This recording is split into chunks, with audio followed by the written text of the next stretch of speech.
So dito sa gilid ng bahay, may tinanim tayong kamote tops. May tinanim, may aanihin. So, yun ang sinasabi. Kapag nagtanim ka, may aanihin ka talaga. So, dito lang yan sa gilid ng bahay ko. Bahay kubo, kaya kamote ang tanim. Oh, So, you didn't know that the kamote, the sweet potato is a leaves commodity. is eatable? No? Ayo, itong Australian na to is manulman, oy. Ignorante man tong Australiano. We're not rabbits in Australia. We meat eater. Yeah, I know you meat eaters. Wala, guys.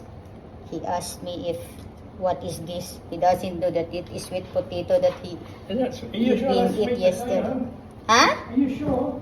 Yeah, this is sweet potato. Oh, okay. Sweet potato. You know the sweet potato that we bought the day after yesterday? Yeah.